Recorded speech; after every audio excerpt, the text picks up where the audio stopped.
Je vais maintenant vous faire un exemple typique du problème qu'on va rencontrer quand on parle de changement d'état.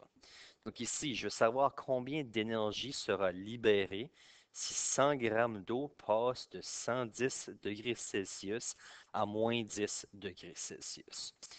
Donc, avant de commencer, je dois dessiner ma courbe de changement d'état.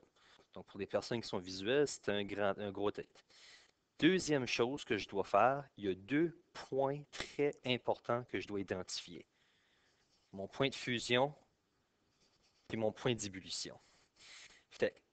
Normalement, ces points-là sont retrouvés dans les tableaux que je vous ai fournis.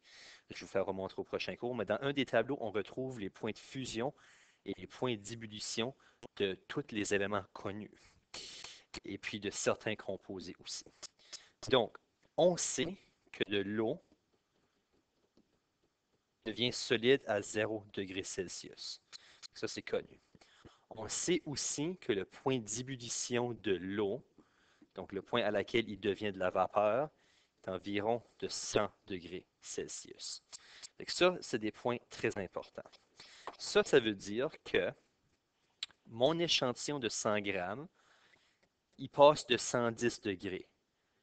On va dire, il veut aller de 110 degrés à moins 10. Donc, moins 10 m'emporterait environ ici. Ça veut dire qu'il va avoir quelques étapes à calculer. Premièrement, je vais avoir la variation d'enthalpie ou la chaleur qui sera libérée dans l'état gazeux. OK? Par la suite, je vais avoir toute la chaleur qui sera libérée quand il va y avoir le changement de gaz à liquide. Donc, quand les liaisons vont commencer à se refaire. Et puis, je vais aussi avoir une troisième étape qui sera la variation, qui sera l'énergie libérée due à la variation de température à l'état liquide.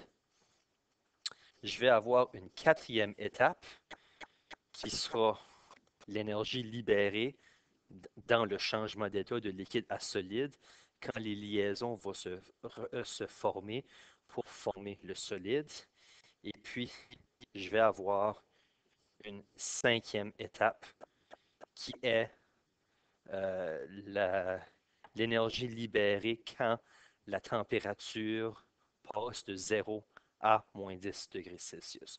Donc, comme j'ai mentionné dans la vidéo auparavant, il y a 5 sections ici. Donc, c'est possible que je vous donne un problème qui passe juste à travers de 2 sections ou une section même. Mais dans ce cas ici, c'est un changement complet de gaz à solide qui va libérer pas mal d'énergie. Donc, je dois calculer chaque section séparément et puis à la fin, additionner le tout ensemble pour déterminer c'est quoi l'énergie qui sera libérée par 100 grammes.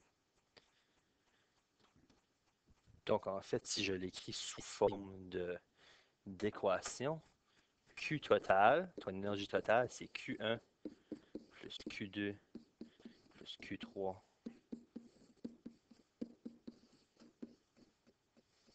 Et puis voilà.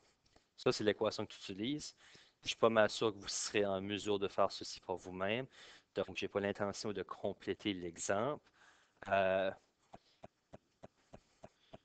Par contre, pour voir si vous comprenez réellement ce que vous devez faire, vous pouvez aller essayer les exemples qui se retrouvent à la fin des notes et puis le corriger de ces exemples est disponible en ligne ainsi que les notes. Les deux sont disponibles, fait que vous pouvez vérifier si vous comprenez réellement. Et puis ça complète la section sur